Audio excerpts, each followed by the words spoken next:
ഈ സ്വയംഭോഗം എന്നുള്ളത് 3 വയസ്സ് മുതൽ 6 വയസ്സ് വരെ കാണപ്പെടുന്ന ഒരു പ്രവണതയാണ്.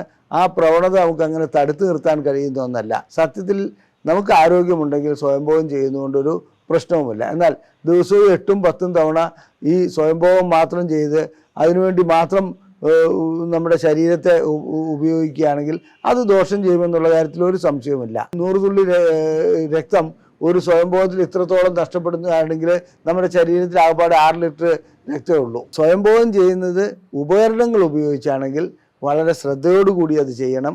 മാത്രമല്ല അണുവിമുക്തമായ ഒരു സാഹചര്യത്തിൽ അത് ചെയ്യാവൂ എന്നുകൂടി പറഞ്ഞുകൊള്ളട്ടെ.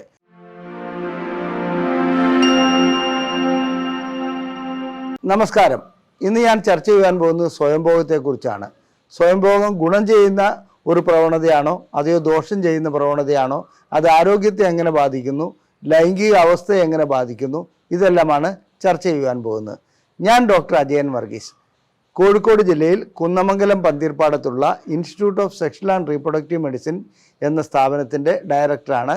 International association of sexual medicine practitioners modern medicine എന്ന അസോസിയേഷൻ്റെ അഖിലേന്ത്യാ ചെയർമാനുമാണ്. ലൈംഗിക കാര്യങ്ങളിൽ ചർച്ച തുടങ്ങുന്നതിന് മുമ്പ് തന്നെ സ്വയംഭോഗം ഒരു പാപമാണെന്നുള്ള ധാരണ, അല്ലെങ്കിൽ ഒരു തെറ്റാണെന്നുള്ള ധാരണ, അല്ലെങ്കിൽ ലൈംഗിക ശേഷിയെ തകർക്കുന്ന ഒന്നാണെന്നുള്ള ഒരു ധാരണ മിക്ക വിദ്യാസമ്പന്നരും വെച്ച് പുലർത്തുന്നുണ്ട്. അപ്പോൾ സാധാരണക്കാരൻ്റെ ഗതി എന്താവും? അവനിതെന്തോ മഹാഭാവമാണെന്നും ഇത് ചെയ്തു കഴിഞ്ഞാൽ ആരോഗ്യം നശിക്കുമെന്നും പലരും തെറ്റിദ്ധരിക്കുന്നുണ്ട്. സ്വയംഭോഗം ചെയ്തു എന്ന ഒരൊറ്റ കുറ്റം കൊണ്ട്, അതായത് അങ്ങനെ ഒരു കുറ്റബോധം കൊണ്ട് ക്ലിനിക്കിലെത്തുന്ന ഒട്ടനവധി ചെറുപ്പക്കാരെ ഞങ്ങൾക്ക് നേരിട്ട് പരിചയമുണ്ട്. അവരെ ഉപദേശിച്ചാലും എന്ത് തെളിവുകൾ നിരത്തിയാലും അവർക്കത് മനസ്സിലാക്കാൻ കഴിയാത്തതിൻ്റെ കാരണം ചെറുപ്പത്തിൽ തന്നെ അവരിൽ അടിച്ചേൽപ്പിക്കപ്പെട്ടിരിക്കുന്ന ഇത്തരമൊരു ധാരണയാണ് സ്വയംഭോഗം എന്നത് ശരീരത്തിന് ദോഷകരമായ ഒരു സംഭവമാണെന്നുള്ളത്. സ്വയംഭോഗം ശരീരത്തിന് ദോഷമാകാറുണ്ട്. ആ അവസ്ഥയെക്കുറിച്ച് ഞാൻ അവസാന ഭാഗത്ത് വ്യക്തമായി വിശദീകരിക്കാം. എന്നാൽ സാധാരണഗതിയിൽ ലൈംഗിക വളർച്ചയ്ക്ക്, അല്ലെങ്കിൽ ലൈംഗികമായ ഉത്തേജനത്തെ, ലൈംഗിക രൂപകൽപ്പനയ്ക്ക് എല്ലാം സ്വയംഭോഗം ഗുണമേ ചെയ്യുകയുള്ളൂ. എന്നാൽ മതപരമായ കാഴ്ചപ്പാടുകൾ ഇവിടെ ഞാൻ ഗൗനിക്കുന്നേയില്ല. മതപരമായി സ്വയംഭോഗം തെറ്റായിരിക്കാം, അല്ലെങ്കിൽ മതപരമായി അത് പാപം ലഭിക്കുന്ന ഒന്നായിരിക്കാം. അതിനെക്കുറിച്ചൊന്നും എനിക്ക് വിശദീകരിക്കാൻ കഴിയില്ല. മാത്രമല്ല എൻ്റെ അറിവ് മതപരമായ കാര്യങ്ങളിൽ പരിമിതവുമാണ്. എന്നാൽ ഒരു കാര്യം പറയട്ടെ, സന്യാസിയാകട്ടെ സന്യാസിനിയാകട്ടെ, പൂജാരിയാകട്ടെ പുരോഹിതനാകട്ടെ, അത് ജ്ഞാനിയാകട്ടെ പ്രൊഫസറാകട്ടെ വിദ്യാർത്ഥിയാകട്ടെ, ഇനി മുഖ്യമന്ത്രിയാകട്ടെ പ്രധാനമന്ത്രിയാകട്ടെ ഗവർണറോ ആരെങ്കിലും ആവട്ടെ, ഇനി ഏത് വിദ്യാസമ്പന്നനായാലും എത്ര വലിയ ധനികനായാലും പാവപ്പെട്ടവനായാലും എല്ലാവരും സ്വയംഭോഗം ചെയ്യുന്നുണ്ട്. അഥവാ ചെയ്യാത്തവരുണ്ടെങ്കിൽ അവർക്ക് എന്തെങ്കിലും തകരാറുണ്ടെന്നുള്ളതാണ് അതിൽ നിന്ന് മനസ്സിലാക്കേണ്ടത്. കാരണം ലൈംഗികത നൈസർഗികമായ ഒന്നാണ്, അതിനെ അങ്ങനെ തടുത്തു നിർത്താൻ കഴിയില്ല. അതായത് വെള്ളം ഒഴുകി വരുന്നതിനെ നമ്മൾ തടുത്തു നിർത്തിയാണ്, അത് ആ തടുത്ത ശക്തിയുള്ള വെള്ളമാണ് പൊളിച്ചുകൊണ്ട് പോകുമെന്ന് പറയുന്നോണം നമ്മളെ സംബന്ധിച്ചിടത്തോളം ലൈംഗികത ഒരു മനുഷ്യനിൽ ഉടലെടുക്കുകയാണെങ്കിൽ അതിന് അതിൻ്റേതായ പരിഹാരം കാണണം. വിവാഹം മറ്റ് ജന്തുക്കളിലില്ലാത്തതുപോലെ മറ്റ് ജന്തുക്കളിലില്ല, അതേസമയത്ത് മനുഷ്യനിൽ മാത്രം കാണപ്പെടുന്നതാണ്. അതുകൊണ്ട് മനുഷ്യൻ്റെ ലൈംഗികത പല രീതിയിൽ നിയന്ത്രിക്കപ്പെടുന്നുണ്ട്. ഈ ലൈംഗികത നിയന്ത്രിക്കപ്പെടുന്നത് കൊണ്ട് സ്വയംഭോഗമല്ലാതെ മറ്റൊരു മാർഗമില്ലാത്ത അവസ്ഥയിലേക്ക് മനുഷ്യൻ പോകുന്നു. അതുകൊണ്ട് സ്ത്രീയും പുരുഷനും സ്വയംഭോഗം ചെയ്യുന്ന ഒരവസ്ഥ കാണപ്പെടുന്നുണ്ട്. ഇത് ഏത് പ്രായത്തിൽ തുടങ്ങുന്നു എന്ന് നമുക്ക് നോക്കാം. സിഗ്മണ്ട് ഫ്രോയിഡ് ഇതിനെക്കുറിച്ച് ഫാലിക് സ്റ്റേജിൻ്റെ ഒരു അവസ്ഥ വിശദീകരിക്കുന്നുണ്ട്. ഫാലിക് സ്റ്റേജ് എന്ന് പറഞ്ഞാൽ ഒരു കുട്ടിയുടെ 3 വയസ്സ് മുതൽ 6 വയസ്സ് വരെയുള്ള പ്രായമാണ് ഫാലിക് സ്റ്റേജ്. ഈ പ്രായത്തിൽ കുട്ടികൾ സ്വയംഭോഗം ചെയ്യുന്നതായി നമുക്ക് എല്ലാവർക്കും കാണാൻ കഴിയും. ഈ പ്രായത്തിലുള്ള ഏതെങ്കിലും കുട്ടികളെ ശ്രദ്ധിക്കുകയാണെങ്കിൽ ആളുകൾ അവിടെ ഇരിക്കുന്നുണ്ടോ മറ്റുള്ളവരുണ്ടോ അതൊന്നും അവരുടെ ശ്രദ്ധയില്ല. അവർ യോനിയിലേക്കും ലിംഗത്തിലേക്കും വിരലുകളിട്ട് സ്റ്റിമുലേറ്റ് ചെയ്തുകൊണ്ടിരിക്കുന്നതായി കാണാം. ഇത് ആദ്യ കാലഘട്ടത്തിൽ കാണപ്പെടുന്ന സ്വയംഭോഗമാണ്. ആ സ്വയംഭോഗം ലൈംഗിക വളർച്ചയ്ക്ക് ഉപകരിക്കുന്ന ഒന്നുമാണ്. ചില കുട്ടികൾ അത് ഇതേപോലെ തന്നെ ഒറ്റയ്ക്ക് പോയിട്ടോ അല്ലെങ്കിൽ വളരെ ശക്തമായി സ്വയംഭോഗം ചെയ്യുന്നതായി കാണപ്പെടുന്നുണ്ട്. അത്തരം കുട്ടികളെ ചില രക്ഷിതാക്കൾ ശിക്ഷിക്കാറുമുണ്ട്. അതിനെക്കുറിച്ച് ഞാൻ മറ്റൊരു വീഡിയോ ചെയ്യുന്നുണ്ട്, അപ്പോൾ അതിനെക്കുറിച്ച് കൂടുതലായി പറയാം. മാത്രമല്ല ചില അൾട്രാസൗണ്ട് സ്കാനിങ്ങും മറ്റും നടത്തിയപ്പോൾ ഗർഭപാത്രത്തിൽ വെച്ച് തന്നെ സ്വയംഭോഗം നടക്കുന്നതായി കാണപ്പെട്ടിട്ടുമുണ്ട്. അപ്പോൾ അതൊക്കെ മറ്റു കാര്യങ്ങൾ, അതിലേക്ക് പോകാൻ നമുക്ക് അഡോളസൻ പ്രായത്തിലേക്ക് വരുമ്പോൾ, അതായത് ഒരു 12 വയസ്സ് മുതൽ അല്ലെങ്കിൽ 10 വയസ്സ് മുതൽ മേലോട്ട് വരുമ്പോൾ കുട്ടികൾ സ്വയംഭോഗം ആരംഭിക്കുന്നതായി കാണാം. അതവരുടെ, ഞാൻ നേരത്തെ സൂചിപ്പിച്ച ഫാലിക് സ്റ്റേജിൽ അവർ അറിഞ്ഞുകൊണ്ട് ചെയ്യുന്നതല്ല, അവരുടെ ഇൻസ്റ്റിങ്ക്റ്റ് ആയിട്ടുള്ള അവരുടെ ഒരു പ്രേരണയാണ് അത് ചെയ്യുവാനുള്ളത്. നാം ആരും പറഞ്ഞു കൊടുത്തിട്ടല്ല. കാരണം ഞാൻ നേരത്തെ പല വീഡിയോകളിലും പറഞ്ഞിട്ടുണ്ട്, നമുക്ക് നമ്മുടേതായ ഒരു പ്രകൃതമുണ്ട്. ഇപ്പോൾ ഒരു താറാവിൻ്റെ മുട്ടയും കോഴിയുടെ മുട്ടയും എടുത്തിട്ട് അത് വിരിയുകയാണെങ്കിൽ താറാവിൻ്റെ മുട്ട വെള്ളമുള്ളിടത്തേക്കും പോകും, താറാവിൻ്റെ കുട്ടി വെള്ളമുള്ളിടത്തേക്കും പോകും, കോഴിയുടെ കുഞ്ഞ് വെള്ളമില്ലാത്തിടത്തേക്കും പോകും. ഇതതിൻ്റെ പ്രവണതയാണ്. അതുപോലെ ഈ സ്വയംഭോഗം എന്നുള്ളത് 3 വയസ്സ് മുതൽ 6 വയസ്സ് വരെ കാണപ്പെടുന്ന ഒരു പ്രവണതയാണ്. ആ പ്രവണത നമുക്ക് അങ്ങനെ തടുത്തു നിർത്താൻ കഴിയുന്ന ഒന്നല്ല. പക്ഷേ ലൈംഗിക വളർച്ചയ്ക്ക്, ലൈംഗികമായിട്ടുള്ള ഉത്തേജനത്തിനും മറ്റും ഭാവിയിലുള്ളതിന് പോലും ഇതൊരു അടിത്തറ പാകുന്നുണ്ടെന്നുള്ള വിശ്വാസക്കാരനാണ് ഞാൻ. അങ്ങനെ പല പഠനങ്ങളും തെളിയിച്ചിട്ടുമുണ്ട്. ഇനി പ്രായപൂർത്തിയാകുന്നതോടുകൂടി സ്വയംഭോഗം എല്ലാ വ്യക്തികളും ചെയ്യുന്നുണ്ട്. ആ സ്വയംഭോഗം ചെയ്യുന്നതിൽ ഞാൻ ഒരു കാര്യം തീർത്തു പറയാം, അത് തെറ്റാണെന്നുള്ള കുറ്റബോധത്തോട് ചെയ്യുകയാണെങ്കിൽ വീണ്ടും വീണ്ടും ഇത് ചെയ്യരുതെന്നുള്ളൊരു ധാരണ വരും. അതിനനുസരിച്ച് എന്താണെന്ന് വെച്ചാൽ ഞാൻ ചെയ്തത് തെറ്റാണല്ലോ എന്നുള്ളൊരു തോന്നൽ വരും. ഡിപ്രഷനിലേക്ക് വരെ പോകാനുള്ള സാധ്യതയുണ്ട്. എന്നാൽ സ്വാഭാവികമായിട്ടും ലൈംഗിക ബന്ധത്തിൽ ഏർപ്പെടാൻ ഉള്ള ഒരു ട്രെയിനിങ് ആയി മാത്രം ഇതിനെ കാണുകയാണെങ്കിൽ വലിയ കുഴപ്പമൊന്നുമില്ല. ആ സമയത്ത് സ്വയംഭോഗം ചെയ്യാതിരിക്കുകയാണെങ്കിൽ ഈ ശുക്ലസഞ്ചിയിൽ ശുക്രൻ നിറയുകയും അത് ഏതെങ്കിലും രൂപത്തിൽ പുറത്തേക്ക് പോവുകയും ചെയ്യും. അത് ചിലരെ സംബന്ധിച്ചിടത്തോളം രാത്രികാലങ്ങളിൽ അനുഭവപ്പെടുന്ന ഡിസ്ചാർജ് ആയിട്ട് അല്ലെങ്കിൽ പുറത്തേക്ക് പോകുന്നതായി വരാം. ചിലർക്ക് സ്വപ്നസ്ഖലനമായി ഭവിക്കാം. ഇങ്ങനെ എന്തായാലും ശരി അതിന് പുറത്തേക്ക് പോവുക തന്നെ വേണം. ടാങ്ക് നിറഞ്ഞു കഴിഞ്ഞാൽ അതിൽ നിന്ന് വെള്ളം പുറത്തേക്ക് പോകുന്ന പോലെ ഇത് പോവുകയല്ലാതെ യാതൊരു നിവൃത്തിയുമില്ല. അപ്പോൾ സ്വയംഭോഗം ചെയ്യണോ വേണ്ടോ എന്നുള്ളതിൽ സ്വയംഭോഗം ചെയ്യുന്നതാണ് ലൈംഗിക ആരോഗ്യത്തിന് നല്ലത്. ഇവിടെ എന്താണ് പ്രശ്നം?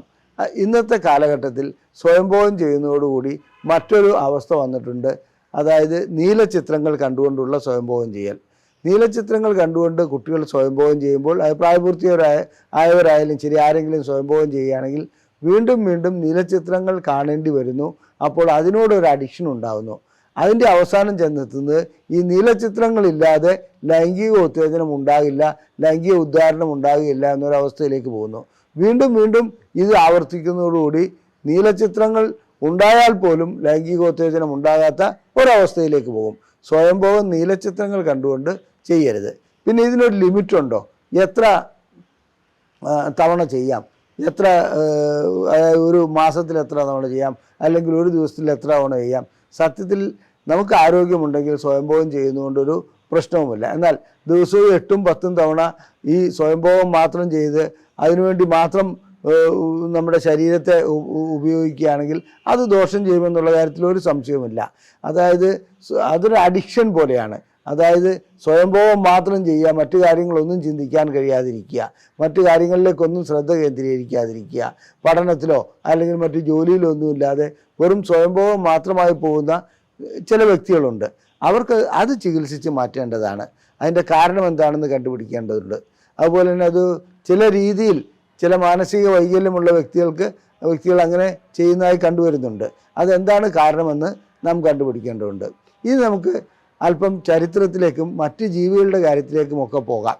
പലരും പല പഠനങ്ങളും നടത്തിയാൽ മറ്റ് ജീവികളും, അതായത് കുരങ്ങന്മാർ, ചിമ്പാൻസി, ചില പക്ഷികൾ, അതുപോലെ തന്നെ സിംഹങ്ങൾ പോലും ഇത് സ്വയംഭോഗം ചെയ്യുന്നതായി കാണാം. ഇത് കൂടുതലും കൂട്ടിൽ അടയ്ക്കപ്പെട്ട ജന്തുക്കളിലും ജീവികളിലുമാണ് കാണുന്നത്. അല്ലാത്തവരിൽ വളരെ അപൂർവമായിട്ടേ കാണുന്നുള്ളൂ.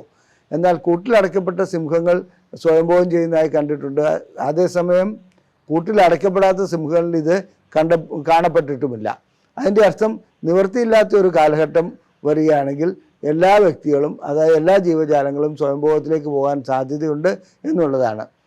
ഇനി ചരിത്രപരമായിട്ട് പോവുകയാണെങ്കിൽ സ്വയംഭോഗത്തെക്കുറിച്ചുള്ള തെളിവുകൾ ഏത് നൂറ്റാണ്ടിലാണ് നമുക്ക് ലഭിക്കുന്നതെന്ന് ചോദിച്ചാൽ BC കാലഘട്ടത്തിൽ പോലും സ്വയംഭോഗത്തെക്കുറിച്ചുള്ള തെളിവുകൾ നമുക്ക് ലഭിക്കുന്നുണ്ട്. അതായത് BC 4-ാം നൂറ്റാണ്ടിലോ മറ്റോ ആണെന്ന് തോന്നുന്നു, ഒരു സ്ത്രീ സ്വയംഭോഗം ചെയ്യുന്നതായിട്ട് ഒരു കൂജ കണ്ടെടുക്കുകയുണ്ടായിട്ടുണ്ട്. അപ്പോൾ അത് മാൾട്ടയിലോ എവിടെയുള്ളതാണ്. അങ്ങനെ നമ്മൾ മറ്റ് ശില്പങ്ങളും കാര്യങ്ങളും എല്ലാം കണ്ടെടുത്തതിന് ചരിത്രാതീത കാലം മുതലേ സ്വയംഭോഗം ചെയ്യുന്നതായി കാണപ്പെടുന്നുണ്ട്. ഇനി അതിവിചിത്രമായ ഒരു കാര്യം, നൈൽ നദിയെക്കുറിച്ചാണ്. നൈൽ നദി ഒരു ദേവത സ്വയംഭവം ചെയ്തുണ്ടാക്കിയതാണെന്നുള്ളതാണ് അവർ ധരിക്കുന്നത്. അത് ആ കാലഘട്ടത്തിൽ ഫറവോമാരുടെ കാലഘട്ടത്തിൽ, അതുകൊണ്ട് ഫറവോമാർ വന്നു നിന്നിട്ട് നൈൽ നദിയിലേക്ക് സ്വയംഭവം ചെയ്യുക പോലും ചെയ്തിരുന്നു. അതായത് ഒരു ആചാരം എന്ന ലെവലിൽ അവിടുത്തെ ജനങ്ങൾ നൈൽ നദിയിൽ വന്നിട്ട് നൈൽ നദിയിലേക്ക് സ്വയംഭവം ചെയ്യുന്ന ഒരു അവസ്ഥ ഉണ്ടായിരുന്നു. ഇന്നതൊക്കെ മാറിക്കാണുമായിരിക്കാം, എനിക്കതിനെക്കുറിച്ച് വ്യക്തമായി അറിവില്ല. എന്നാലും ശരി, ഇത്തരം ഇനി മതങ്ങൾ, അതായത് അബ്രാഹിമ മതങ്ങൾ, അതായത് ജൂതന്മാർ, ക്രിസ്ത്യൻ മതം, മുസ്ലിം മതം, ഇവർക്കൊക്കെ സ്വയംഭോഗം പാപമാണെന്ന് കരുതുന്ന മതങ്ങളാണ്. ഹിന്ദു മതത്തിൽ സാധാരണഗതിയിൽ ഖജുരാഹോയിലും മറ്റ് തെളിവുകൾ അന്വേഷിക്കുകയാണെങ്കിൽ അവിടെയൊക്കെ സ്വയംഭോഗത്തെ പ്രോത്സാഹിപ്പിക്കുന്ന ചില ചിത്രങ്ങളും ശില്പങ്ങളും ഒക്കെ കാണാൻ കഴിയുന്നുണ്ട്. എന്നാലും ഹിന്ദു മതത്തിൽ സ്വയംഭോഗത്തിന് എതിരായിട്ടുള്ള ഒരു ഘടകമില്ലെങ്കിലും ആയുർവേദം അതിനെ വല്ലാതെ എതിരായി കാണപ്പെടുന്നുണ്ട്. ആയുർവേദത്തിൽ സ്വയംഭോഗത്തെക്കുറിച്ചുള്ള ധാരണയിൽ 1000 തുള്ളി രക്തത്തിൽ നിന്നോ അതെയോ 100 തുള്ളി രക്തത്തിൽ നിന്നോ ആണ് ഒരു തുള്ളി ശുക്ലം ഉണ്ടാകുന്നതെന്ന ഒരു ധാരണ വെച്ച് പുലർത്തുന്നത്. അടിസ്ഥാനപരമായിട്ട് അത് തെറ്റാണ്, അതൊന്നുമല്ല. 1000 തുള്ളി ആ കണക്ക് തന്നെ തെറ്റാണ്. ഇനി അങ്ങനെ 1000 തുള്ളി അല്ലെങ്കിൽ 100 തുള്ളി രക്തം ഒരു സ്വയംഭോഗത്തിൽ ഇത്രത്തോളം നഷ്ടപ്പെടുന്നതാണെങ്കിൽ നമ്മുടെ ശരീരത്തിൽ ആകപ്പാടെ 6 ലിറ്റർ രക്തമേ ഉള്ളൂ. അത്രയും പിന്നെ അപ്പോൾ ലൈംഗിക ബന്ധത്തിൽ ഏർപ്പെടുമ്പോൾ ഇത്രയും രക്തം നഷ്ടപ്പെടണ്ടേ? ഇതൊക്കെ തെറ്റിദ്ധാരണയാണ്. ഓരോരുത്തരും ഓരോ വ്യാഖ്യാനം നൽകി അതിനെ അങ്ങനെ ആക്കിയെടുക്കുന്നു എന്ന് മാത്രം. പിന്നെ സ്വയംഭോഗം ചെയ്യുന്നത് കൊണ്ട് ശരീരത്തിന് ക്ഷീണമുണ്ടാകുമോ, മുടി നരയ്ക്കുമോ, അതുപോലെ മുഖക്കുരു വരുമോ, ഇങ്ങനെയൊക്കെയുള്ള ചില സംശയങ്ങൾ പലർക്കും ഉണ്ടാകാറുണ്ട്. ഈ പറയുന്നതൊക്കെ തെറ്റാണ്. മുഖക്കുരു വരുന്ന അവരുടെ പ്രായത്തിൻ്റെ ഇതുകൊണ്ടാണ്, അല്ലാണ്ട് സ്വയംഭോഗം ചെയ്തുകൊണ്ടല്ല. പിന്നെ മുടി നരയ്ക്കുന്നു, അതുപോലെ തന്നെ മറ്റെന്തെങ്കിലും കാരണങ്ങൾ കൊണ്ടായിരിക്കാം, അല്ലാണ്ട് സ്വയംഭോഗം ചെയ്തുകൊണ്ട് മുടി നരയ്ക്കുന്ന പ്രശ്നമേ ഇല്ല. പിന്നെ ക്ഷീണം സ്വാഭാവികമായിട്ടും സ്വയംഭോഗം ചെയ്യുമ്പോഴോ ലൈംഗിക ബന്ധത്തിൽ ഏർപ്പെടുമ്പോഴോ രതിമൂർച്ചയിലേക്ക് എത്തുമ്പോൾ തീർച്ചയായിട്ടും ക്ഷീണമുണ്ടാവും. ഈ ക്ഷീണത്തിന് നമ്മൾ അത് മറ്റൊരർത്ഥത്തിൽ പറഞ്ഞാൽ നല്ലൊരു കാര്യമാണ്. ബോഡിയുടെ ആ മെക്കാനിസം വളരെ ഗുണം ചെയ്യുന്ന ഒരു കാര്യവുമാണ്. ഇനി ഞാൻ നേരത്തെ സൂചിപ്പിച്ചു, നീലച്ചിത്രങ്ങൾ കണ്ടുകൊണ്ട് സ്വയംഭോഗം ചെയ്യുന്നതാണ് അപകടം. അതുപോലെ തന്നെ ദിവസവും ഇതിനായി മാത്രം മാറ്റിവെക്കുന്നതും അപകടമാണ്. അതേസമയത്ത് മറ്റു കാര്യങ്ങൾ ലൈംഗിക വളർച്ചയ്ക്കും ലൈംഗികമായിട്ടുള്ള ഉത്തേജനത്തും ഭാവന, അതായത് മറ്റെന്തെങ്കിലും സങ്കല്പിച്ചുകൊണ്ട് സ്വയംഭോഗം ചെയ്യുകയാണെങ്കിൽ അത് ഗുണമേ ചെയ്യുകയുള്ളൂ, അതല്ലാണ്ട് അതിനകത്ത് ദോഷമൊന്നും ചെയ്യുകയില്ല. ഇവിടെ പാഠപുസ്തകങ്ങളിലോ അതായത് ശാസ്ത്രീയമായ പുസ്തകങ്ങളിലോ ഒന്നിലും സ്വയംഭോഗത്തിൻ്റെ കാര്യങ്ങൾ കുട്ടികളെ പഠിപ്പിക്കുന്നില്ല. സ്വയംഭോഗം എന്തോ മഹാപാപമാണെന്നുള്ള ഒരു ധാരണയിലാണ് കുട്ടികൾ വിദ്യാഭ്യാസം കഴിഞ്ഞ് പുറത്തേക്ക് വരുന്നത്. അതുകൊണ്ടുണ്ടാകുന്ന പ്രശ്നങ്ങൾ ചില്ലറയൊന്നുമല്ല. ഇനി സ്വയംഭോഗം ഒരു ചികിത്സയായി ഉപയോഗിക്കാമോ എന്നുള്ളതാണ്. തീർച്ചയായിട്ടും ലൈംഗികമായി താല്പര്യമില്ലാത്ത ചില വ്യക്തികളിൽ സ്വയംഭോഗം ഒരു ചികിത്സാ മാർഗമായി ഞങ്ങൾ നൽകാറുണ്ട്. അങ്ങനെ ചില ലൈംഗികമായിട്ട് രതിമൂർച്ച എത്താത്ത വ്യക്തികളിൽ, ലൈംഗികമായി തീരെ താല്പര്യമില്ലാത്ത ചില സ്ത്രീകളിൽ, അവരിലൊക്കെ സ്വയംഭോഗം ചെയ്യുവാൻ പറഞ്ഞു കൊടുക്കുകയും ആ രീതിയിൽ സ്വയംഭോഗം ചെയ്ത് അവരുടെ ലൈംഗികതയെ ഉത്തേജിപ്പിച്ച് കൊണ്ടുവരുവാനും കഴിയും. സ്വയംഭോഗം തീർച്ചയായിട്ടും ഒരു ചികിത്സാ മാർഗം തന്നെയാണ്. പിന്നെ ചില രീതിയിലുള്ള പ്രത്യേക സ്വയംഭോഗം കാണപ്പെടുന്നുണ്ട്. അതായത് മുഷ്ടി ലിംഗത്തിലേക്ക് മുറുക്കി പിടിച്ചുകൊണ്ട് ചെയ്യുന്നതല്ലാതെ കമന്ന് കിടന്നുകൊണ്ട് പുരുഷന്മാർ സ്വയംഭോഗം ചെയ്യുന്ന ചില അവസ്ഥ കാണുന്നുണ്ട്. കിടക്കയിലേക്ക് ലിംഗം ഉരസിക്കൊണ്ടും. ആ രീതിയിലുള്ള ചില സ്വയംഭോഗം ചെയ്യുന്ന വ്യക്തികൾക്ക് വിവാഹശേഷം ലൈംഗിക ബന്ധത്തിൽ ഏർപ്പെടാൻ ബുദ്ധിമുട്ട് അനുഭവപ്പെടാറുണ്ട്. അങ്ങനെയുള്ളവർക്കും ലൈംഗിക ചികിത്സയുടെ ഭാഗമായി മറ്റു തരത്തിലുള്ള സ്വയംഭോഗം ചെയ്യുവാൻ പ്രേരിപ്പിക്കുകയും അതിലേക്ക് കൊണ്ടുവരാറുമുണ്ട്. അത് ചികിത്സയുടെ ഒരു മാർഗം മാത്രമാണ്. ഇനി എന്താണ് മ്യൂച്വൽ മാസ്റ്റർബേഷൻ? അതായത് ദമ്പതികൾ സാധാരണഗതിയിൽ ഇതിനെ മ്യൂച്വൽ മാസ്റ്റർബേഷനെ നമുക്ക് സ്വയംഭോഗം എന്ന് പറയാമോ എന്നുള്ളത് ലിറ്ററലി പറയുകയാണെങ്കിൽ അത് തെറ്റായിരിക്കാം. കാരണം ഇതിൻ്റെ ഒരു വ്യക്തിയല്ല 2 വ്യക്തി അതിൽ പങ്കെടുക്കുന്നുണ്ട്. പരസ്പരം അങ്ങോട്ടും ഇങ്ങോട്ടും ഉത്തേജിപ്പിച്ചുകൊണ്ട് സ്വയംഭോഗം ചെയ്യുന്ന ഒന്നാണ് മ്യൂച്വൽ മാസ്റ്റർബേഷൻ. ഇത് വജൈനസ്മസ് പോലെയുള്ള ചില രോഗങ്ങളുടെ ചികിത്സയ്ക്ക് ഉപകരിക്കാൻ കഴിയുന്നുണ്ട്. അതുപോലെ തന്നെ പുരുഷന്മാരും സ്ത്രീകളും സ്വയംഭോഗം ചെയ്യാറുണ്ട്. പുരുഷനെ സംബന്ധിച്ചിടത്തോളം അദ്ദേഹത്തിൻ്റെ ലിംഗം ഉത്തേജിപ്പിച്ചുകൊണ്ടായിരിക്കാം സ്വയംഭോഗം ചെയ്യുന്നത്. സ്ത്രീകളെ സംബന്ധിച്ചിടത്തോളം അവരുടെ ക്രസരി, അതുപോലെ തന്നെ യോനി, ഇതൊക്കെ ഉത്തേജിപ്പിച്ചുകൊണ്ട് സ്വയംഭോഗം ചെയ്യാൻ കൊണ്ട് കഴിയുന്നുണ്ട്. അതുപോലെ തന്നെ സ്ഥലങ്ങളിലെ ഉത്തേജനം നൽകിക്കൊണ്ട് സ്വയംഭോഗം ചെയ്യാൻ കഴിയുന്നുണ്ട്. സ്ത്രീ പുരുഷ വ്യത്യാസമില്ലാതെ തന്നെ സ്വയംഭോഗത്തിൻ്റെ കാര്യത്തിൽ എല്ലാവരും തന്നെ ഒരേ രീതിയിൽ അത് അനുവർത്തിച്ച് വരുന്നതായി കാണാം.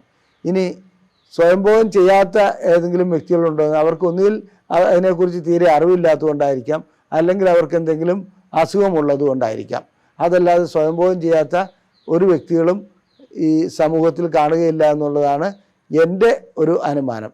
ഇനി ചില ഉപകരണങ്ങൾ വെച്ച്, അതായത് സെക്സ് ടോയ്സ് ഉപയോഗിച്ചിട്ടുള്ള സ്വയംഭോഗം ആണ്. ഇന്ത്യയിൽ വാസ്തവത്തിൽ ഓപ്പണായി വിൽക്കാൻ പറ്റില്ലാത്ത ഒന്നാണ് സെക്സ് ടോയ്സ്. അത് ചില നിയമവശങ്ങൾ അതിനകത്തുണ്ട്. ആ രീതിയിൽ തന്നെ ഇപ്പോഴും തുടരുന്നു. ബ്രിട്ടീഷുകാരുടെ കാലത്തുണ്ടാക്കിയ ആ നിയമം ഇന്നും നമ്മൾ അതേ രീതിയിൽ അനുവർത്തിക്കുന്നുണ്ട്. വാസ്തവത്തിൽ ഇത്തരം ലൈംഗിക ഉപകരണങ്ങൾ വിൽപ്പനയ്ക്ക് വരികയാണെങ്കിൽ ഒട്ടനവധി ലൈംഗിക കുറ്റകൃത്യങ്ങൾ കുറയുമെന്നുള്ള ഒരു അഭിപ്രായമാണ് എനിക്കുള്ളത്. മാത്രമല്ല വിഭാര്യനോ അല്ലെങ്കിൽ വിധവയ്ക്കോ ഇത്തരം ലൈംഗിക ഉപകരണങ്ങൾ ഉപയോഗിച്ച് അവരുടെ ലൈംഗിക സംതൃപ്തി നേടുവാനും കഴിയും. അതിനെ അവഗണിക്കുന്ന അല്ലെങ്കിൽ ഒരാളുടെ ലൈംഗികതയെ നാം നിയന്ത്രിക്കുന്ന ഇത്തരം ഈ രൂപത്തിലാകുമ്പോൾ അത് ദോഷമേ ചെയ്യാറുള്ളൂ. മറ്റ് പല രാജ്യങ്ങളിലും സെക്സ് ടോയ്സ് സ്വാഭാവികമായിട്ടും വിൽപ്പന നടത്തുന്നുണ്ട്, ഓപ്പണായിട്ട് വിൽപ്പന നടത്തുന്നുണ്ട്. എന്നാൽ ഇന്ത്യയിൽ ഇത് എല്ലായിടത്തും ലഭിക്കും, പക്ഷേ നിയമപരമായിട്ട് അതിനകത്ത് അനുവാദം നൽകിയിട്ടില്ല എന്ന് മാത്രം. ലൈംഗികമായ ഉത്തേജനം ഉണ്ടാക്കുന്നതിന് അല്ലെങ്കിൽ സ്വയംഭോഗം ചെയ്യുന്നതിന് സെക്സ് ടോയ്സ് ഉപയോഗിക്കുന്നത് വളരെ കരുതലോടെ വേണം. ഏത് രൂപത്തിലുള്ളതാണ് അത് യോനിക്കോ ലിംഗത്തിനോ ഏതെങ്കിലും രൂപത്തിൽ തകരാറുണ്ടാക്കുന്നതാണോ, ഇതൊന്നും നമുക്ക് വിലയിരുത്തുവാൻ കഴിയില്ല. കാരണം ഇന്ത്യയിൽ അത് നിരോധിക്കപ്പെട്ടിട്ടുള്ളതാണ്. മാത്രമല്ല ഇത്തരം ഉപകരണങ്ങൾ ഉപയോഗിക്കുന്ന വ്യക്തികളോട് എനിക്ക് പറയാനുള്ളത് വളരെയധികം വൃത്തിയോടുകൂടി അത് ഉപയോഗിക്കേണ്ടതുണ്ട്. അത് ഉപയോഗിച്ചില്ലെങ്കിൽ അണുബാധ ഉണ്ടാകാനുള്ള സാധ്യതയുമുണ്ട്. നമ്മുടെ ഗവൺമെൻറ് വാസ്തവത്തിൽ ഈ കാര്യത്തിൽ ഒരു മാറ്റം വരുത്തേണ്ടതുണ്ട്. കാരണം ഇത് സാർവത്രികമായി കഴിഞ്ഞിരിക്കുന്ന ഒരു കാര്യത്തിനെ അതായത് മറ്റാർക്കും ദോഷമില്ലാത്ത ഒരു കാര്യത്തിനെ, അതായത് ഒരു നിയമത്തിൻ്റെ ബ്രിട്ടീഷുകാരുണ്ടാക്കിയ ഒരു നിയമത്തിൻ്റെ പിൻബലത്തിൽ അതിനെ തടുത്തു നിർത്തുന്നത് തെറ്റാണ്. എന്നാൽ ഇന്ന് ചില ഓൺലൈൻ സൈറ്റുകളിൽ ഇത് ഓപ്പണായി വിൽക്കുന്നുണ്ട് താനും. ഈ വൈരുദ്ധ്യം എന്താണെന്ന് എനിക്ക് മനസ്സിലാകുന്നില്ല. അപ്പോൾ അതുകൊണ്ട് സ്വയംഭോഗം ചെയ്യുന്നത് ഉപകരണങ്ങൾ ഉപയോഗിച്ചാണെങ്കിൽ വളരെ ശ്രദ്ധയോടുകൂടി അത് ചെയ്യണം. മാത്രമല്ല വിമുക്തമായ ഒരു സാഹചര്യത്തിൽ അത് ചെയ്യാവൂ എന്നുകൂടി പറഞ്ഞുകൊള്ളട്ടെ. ഇനി ചുരുക്കി പറഞ്ഞാൽ സ്വയംഭോഗം ഒരു തെറ്റല്ല, മതപരമായിട്ടുള്ള കാര്യങ്ങളല്ല ഞാനിവിടെ ഉദ്ദേശിക്കുന്നത്. അതായത് സ്വാഭാവികമായിട്ടുള്ള ലൈംഗിക വളർച്ചയ്ക്കും ലൈംഗിക ഉത്തേജനത്തിനും ലൈംഗികമായിട്ടുള്ള പിരിമുറുക്കം ഇല്ലാതാക്കുവാനും സ്വയംഭോഗം ഒരു ഔഷധം തന്നെയാണ്. എന്നാൽ നീലച്ചിത്രങ്ങൾ കണ്ടുകൊണ്ട്, അതായത് സ്വയംഭോഗം ഒരിക്കലും ചെയ്യരുത്. അങ്ങനെ ചെയ്യുകയാണെങ്കിൽ നിങ്ങൾ നീലച്ചിത്രങ്ങൾക്ക് അടിമപ്പെട്ടു പോകാനും നിങ്ങളുടെ ലൈംഗിക ശേഷി ഇല്ലാതാകുവാനും അത് ഉപകരിക്കും. അതുകൊണ്ട് ആ അവസ്ഥയിലേക്ക് പോകരുത്. പിന്നെ ഒരു ദിവസം 5ഉം 6ഉം തവണയോ 8ഉം 10ഉം തവണയോ ഒക്കെ സ്വയംഭോഗം ചെയ്യുകയാണെങ്കിൽ തീർച്ചയായിട്ടും അത് ഒരു അപകടം പിടിച്ച അവസ്ഥയാണ്. അതിന് ചികിത്സ നേടുകയും ചെയ്യണം. അല്ലാത്ത അവസ്ഥയിൽ ഇതൊരു പ്രശ്നമുള്ള കാര്യമല്ല. ലൈംഗികമായ പ്രശ്നങ്ങൾക്ക് സ്ത്രീ പുരുഷ ഭേദമന്യേ ചികിത്സ നൽകുന്ന മലബാറിലെ ഏക സ്ഥാപനമാണ് ISRM. നിങ്ങൾക്ക് ലൈംഗികമായ ഏതെങ്കിലും സംശയമുണ്ടെങ്കിൽ ഞങ്ങൾ ഇവിടെ തന്നിരിക്കുന്ന നമ്പറിൽ ISRM എന്ന് ടൈപ്പ് ചെയ്ത് അയച്ചാൽ മതി. ഞങ്ങൾ സൗജന്യമായി അതിന് മറുപടി നൽകുന്നതാണ്.